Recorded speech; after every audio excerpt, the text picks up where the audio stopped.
Salut tout le monde, bienvenue dans ce deuxième épisode du coup de World Building.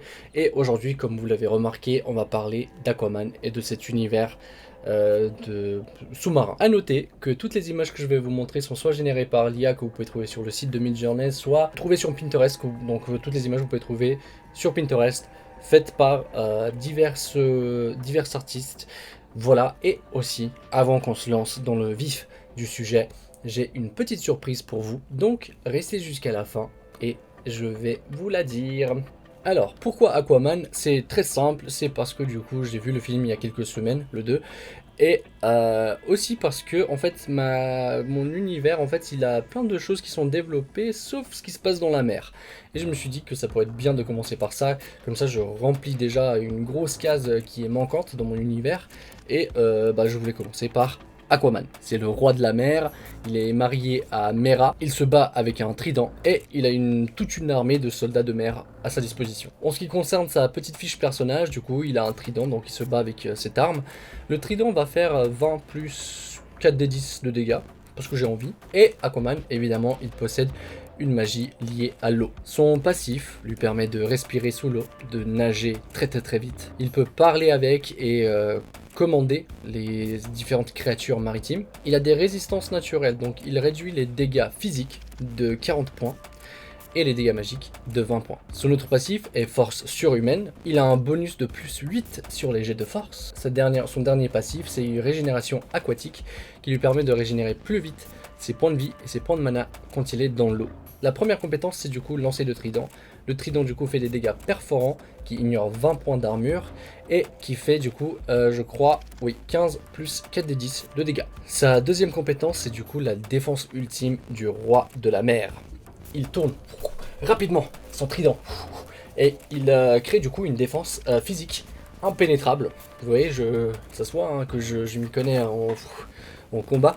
Pendant 3 tours. Cette défense physique elle est impénétrable pendant 3 tours et les dégâts magiques sont réduits de 20 points supplémentaires. Les dégâts physiques sont parés automatiquement, c'est-à-dire que il est là. Tu essaies de l'attaquer avec une épée, il va faire sting, boum, et tu vas te prendre un coup de trident dans la face et ça va faire très mal. Voilà, et sa troisième compétence, même si je pense qu'il y en aura d'autres, mais pour l'instant c'est ce que j'ai eu comme idée, et puis on va voir comment ça évolue. Mais sa troisième compétence, c'est invocation de Kraken. Yes. Il peut invoquer le grand monstre de la mer pour qu'il se batte à ses côtés.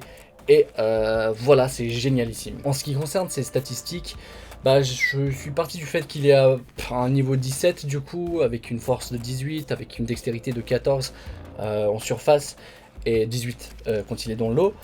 Concentration de 12 et intelligence de 16. D'ailleurs, les statistiques dans mon univers, elles sont un petit peu différentes de D&D et tout ça, de Donjons et Dragons, parce que j'aime pas trop le système de Donjons et Dragons. Comme il est niveau 17, je pars du principe qu'il a déjà monté de niveau donc plusieurs fois et qu'il a au moins 170 points de vie, avec 160 points de mana. Et en ce qui concerne du coup son armure et sa résistance magique, du coup c'est 40 et 20. Voilà. Donc ça c'est sa petite fiche perso à Aquaman, il est plutôt puissant. Dites-moi aussi dans les commentaires si jamais j'ai raté quelque chose et que je devrais ajouter. Vous me le dites si vous faites ah t'as oublié ça, Aquaman il est très cool avec ça. Et je vais faire ah oui c'est une trop bonne idée et je vais l'ajouter dans mon univers. Voilà. Donc n'hésitez pas à me dire du coup quelle devrait être la prochaine référence que j'ajoute du coup dans mon univers. Parce que ça c'est quelque chose qui me ferait vraiment extrêmement plaisir, c'est de vous voir un petit peu participer aussi avec moi et m'aider du coup à faire grandir cet univers en fait. Mera, du coup, sa femme, elle a une fiche personnage similaire, même si du coup elle va plus utiliser la magie plutôt que la force pour se battre. Les autres PNJ qui entourent... Oula, pardon, mes cheveux partent en couille. Les autres PNJ du coup qui seront aussi évidemment présents sont du coup les soldats de l'armée de l'Atlantide. On a des guerriers qui se battent au combat rapproché, on a des espèces de combattants à distance qui peuvent utiliser des petites armes comme dans le film, et on a des tanks, mais bref, vous avez compris, c'est une armée quoi. Et le roi, évidemment, il a un ennemi. C'est qui son ennemi? Eh oui, c'est le troisième PNJ hyper important, c'est Black Manta.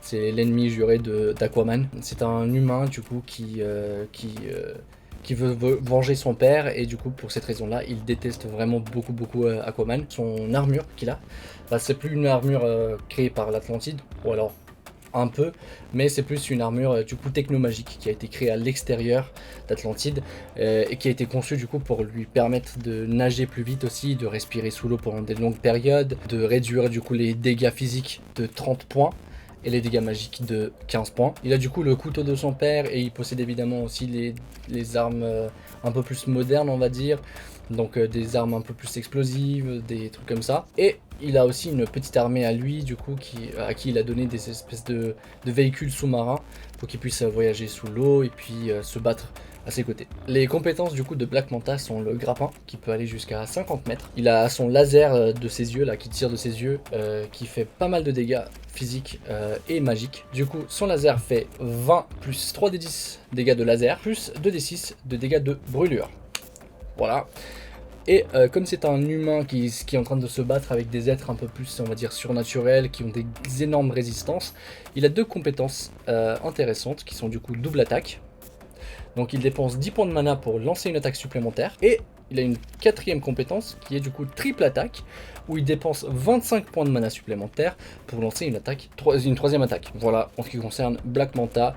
Du coup il a des petits soldats lui aussi, et eux ils ont des armes un peu plus classiques on va dire. Les autres références que je souhaite ajouter du film sont déjà la cité perdue d'Atlantide, qui sera du coup bien cachée au fond de la mer. Pour trouver l'Atlantide du coup, alors soit il va falloir y aller dans l'eau, plonger avec des bonnes combinaisons, en étant genre vraiment bien prêt pour ce voyage, trouver des petits indices pour trouver du coup la cité perdue de l'Atlantide.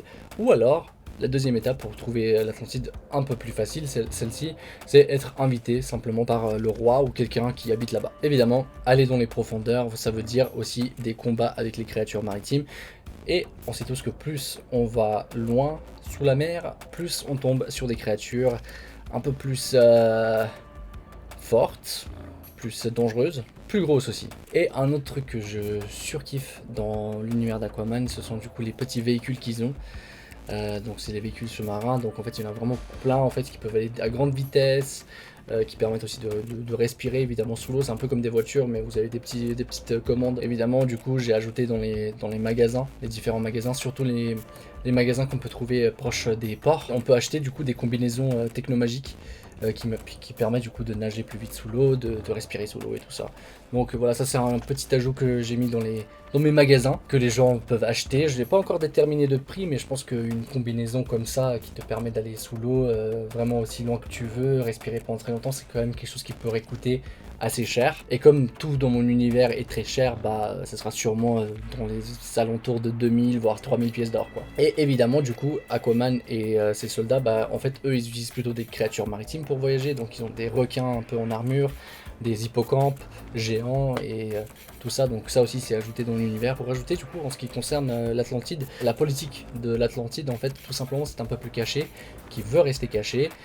Et le roi Arthur du coup il essaye de rapprocher du coup le peuple de la surface avec le peuple de la mer. Mais voilà, c'est un débat politique difficile, même dans les films, c'est quelque chose qui n'est pas facile pour eux. Évidemment, il y a plein d'autres trucs qui peuvent être vraiment très sympas, par exemple des petits secrets, par exemple avoir des tridents cachés, des tridents avec des effets un peu supplémentaires, des choses comme ça. Donc voilà, évidemment, quand on parle de mer, on parle aussi vraiment des trésors perdus, des trésors cachés. Donc vraiment ça c'est un truc que même vous en fait vous pouvez adapter un peu dans votre univers. Vous n'êtes pas obligé du tout de prendre Aquaman si vous voulez pas. Moi c'est juste quelque chose qui me fait un peu rigoler, qui me fait un peu plaisir, ça fait un petit easter egg. Pour la petite surprise du coup, c'est du coup comme vous savez j'ai un énorme univers et en fait pour me faciliter moi en tant que scénariste et en tant que MJ, en fait j'ai créé des petits one-shots découvertes d'univers. Et en fait j'aimerais vous faire participer. Donc soit à distance, par Discord, soit on se fait des petites sessions en live dans une salle d'escalade où je vais animer du coup des petites journées, soirées JDR à Paris, à Arcos, Pont de Sèvres. La première session sera le 26 janvier, le vendredi 26 janvier. Donc si vous voulez venir dire bonjour, si vous voulez venir jeter quelques petits dés avec moi, ce sera avec plaisir. Voilà, c'était ça la petite surprise et j'espère vous voir très bientôt. Je vous fais des gros bisous.